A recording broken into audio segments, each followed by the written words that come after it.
Selamat siang, ketemu lagi sama Mr. Kuli. Sore ini kita mau mereview mobil yang cakep banget. Ini mobil yang saya sendiri suka. Mobil Suzuki S-Cross Matic 2016. Ini mobilnya. Kita lihat dari sisi sebelah depan ya. Mobil ini sebetulnya tahun 2007 pertama kali masuk, 2006-2007 masuk ke Indonesia. Waktu itu generasi SX4 yang pertama, SX4, dan dia membuat segmen yang baru di segmen crossover. Jadi dia antara sedan sama SUV, dia combine tahun 2007. Nah, itu generasi pertama. Generasi kedua dia keluar di tahun 2016. Dan di tahun 2017 akhir, dia melakukan yang namanya perubahan atau minor change. Oke, sekarang kita lihat mobil ini ya. Dari sisi sebelah depan, kalau kita lihat ini lampu, dia sudah pakai proyektor. Kemudian ini sudah ada DRL-nya. Grillnya besar-besar. Dan nanti kalau yang facelift, dia pakai modelnya lurus-lurus seperti ini. Ada 10 bilah di sebelah sini untuk yang facelift yang pertama nanti, facelift yang tahun 2017. Nanti saya sekalian ceritakan ya. Saya agak loncat-loncat aja. Oke. Kita lihat mesinnya. Nah, kalau kita buka di kap mesin ini, secara keseluruhan tampang dia ini oke, bagus, dan dia ada deck seperti ini ya, sehingga terkesan seperti mobil-mobil Eropa, nggak seperti mobil-mobil Jepang. Kemudian juga finishingnya juga bagus. Di sini ada peredam. Kemudian dia juga ada cover tutup untuk aki ya. Nah, dia menggunakan mesin 1500 cc, tepatnya 1491 cc, DOHC EV 4 silinder MPI ya, multi point injection. Nah, dia menghasilkan power 119 PS di putaran 6000 rpm dan torsinya 138 Nm di putaran 4400. Memang bukan yang terbaik tapi juga bukan yang terjelek. Jadi mesin ini sebetulnya sama kayak mesinnya Swift yang sebelumnya, Swift yang 1500 cc ya, dan juga mesinnya Airio. Jadi ini sebenarnya mesin termasuk mesin lama, kalau nggak mau dibilang mesin legend ya, mesinnya sebenarnya mesin lama, tapi dia memang handal. Nah, karakter mesinnya sendiri, ini dia bor kali stroke-nya sama. Jadi dia 78x78, namanya square engine, sehingga dia bisa mendapatkan kompromi yang bagus antara power, torsi, sama konsumsi bahan bakar. Sekarang kita lihat dari sebelah sini ya. Bannya ini menggunakan ukuran 205/60 R16. Pada saat nanti facelift, yang faceliftnya dia itu pakai 215/60 R16. Jadi hanya beda 10 mm. Memang kalau lebih besar ya otomatis gripnya lebih bagus. Tapi ingat, ban lebih besar, otomatis dia juga lebih boros. Spionnya ini sudah menggunakan, selain electric mirror, dia juga retract. Jadi dia bisa nutup dari dalam, sewarna body, dan ada lampu sen di sebelah sini. Kemudian untuk keluar masuk, ini ada smart keyless entry. Jadi cukup dipencet, kita nggak usah kita posisinya, nah dia langsung on. Tadi posisi terkunci, sekarang posisinya jadi terbuka. Kalau kita lihat di dalam sini, teman-teman, bahannya ini fabriknya bagus. Dia di sebelah sini material plastik yang keras. Di sini material plastik yang soft. Ini yang memang agak mahal ini, yang soft ini. Jadi di sebelah sini ada material soft, di sebelah sini ada material soft. Nah, yang di sebelah sini yang material yang keras. Kemudian dia center cluster bentuknya, audio sudah menggunakan sudah bisa Bluetooth, bisa HDMI, bisa AUX. Cuman sayangnya dia tidak di dashboard. Dia adanya di dalam sini. Kabel-kabelnya ada di sini nih.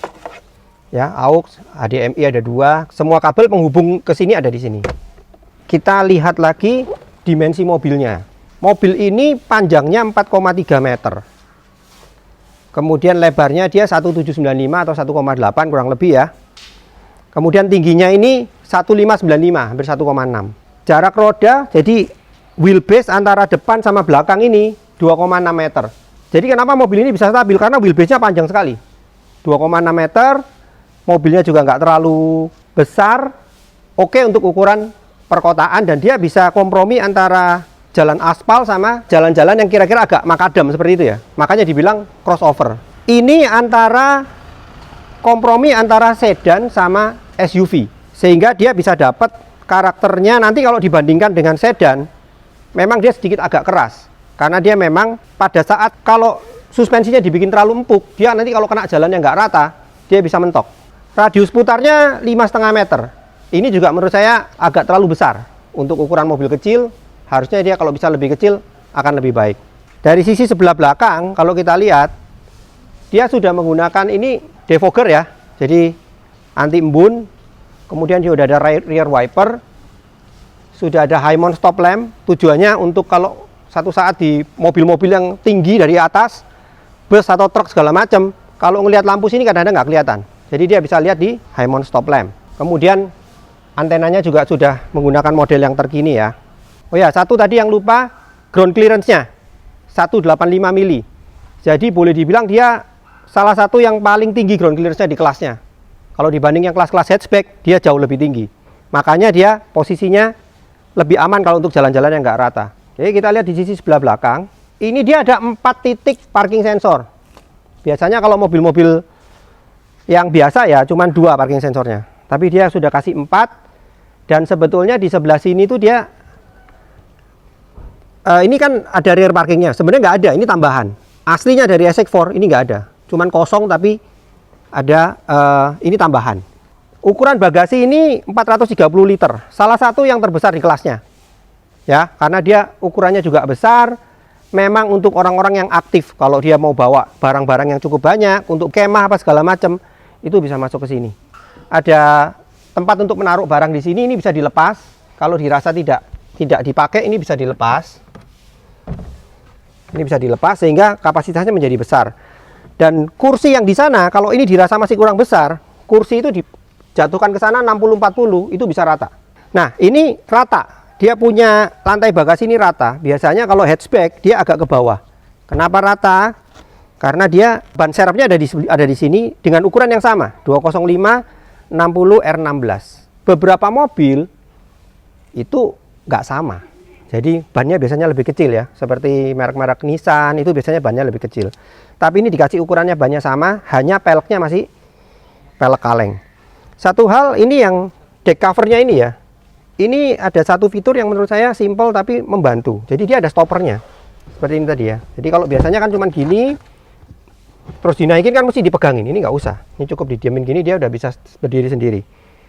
Jadi ini cukup oke. Satu fitur yang sangat membantu.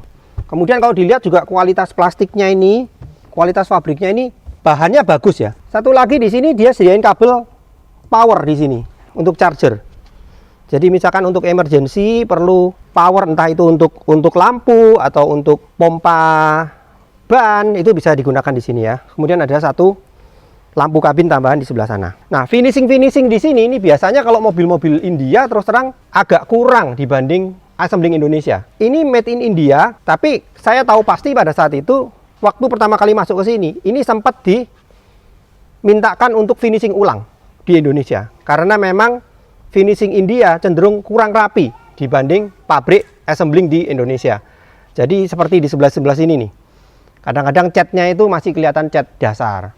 Tapi S-Cross yang masuk ke Indonesia semuanya sudah di finishing ulang oleh ATPM-nya yaitu Suzuki Indomobil Sales. Dari sebelah sini kita bisa lihat ini karakternya mobil crossover. Dia ada tambahan over fender. Kemudian di sini ada ada side skirt ya. Jadi untuk menahan benturan dan untuk menahan yang namanya kerikil atau segala macam naik ke atas. Oke, ada windshield dan Suzuki S-Cross ini garis-garisnya ini tegas. Jadi secara model dia cakep, lebih garang, ototnya lebih besar daripada mobil-mobil hatchback.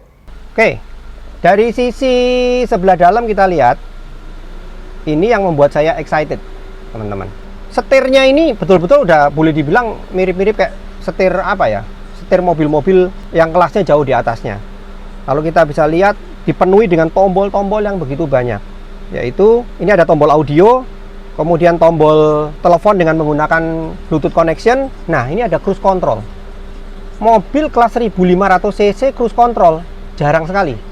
Jadi ini salah satu keunggulannya Suzuki S-Cross adalah di cruise control. Kemudian secara transmisi dia menggunakan transmisi manual 5 speed atau matic 6 percepatan. Jadi Triptonic ya, tombolnya ada di sebelah sini teman-teman.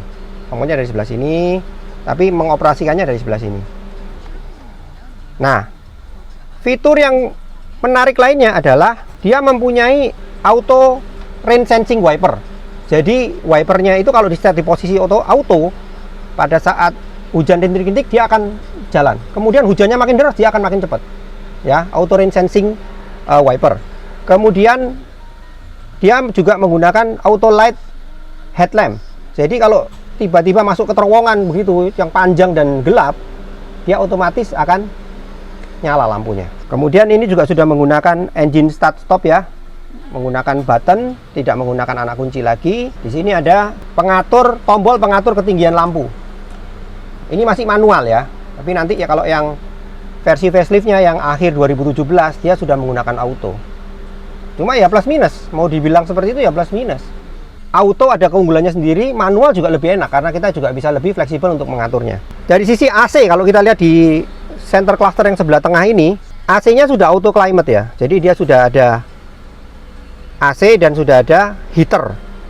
Kemudian tombol pengaturan arah semburan AC dia juga lengkap. Ada yang ke kaki, ada yang ke dada, kemudian ada yang ke depan untuk defroster ya. Jadi lengkap. Setir ini dia menggunakan sistem kemudinya rack and pinion, electric power steering. Ya.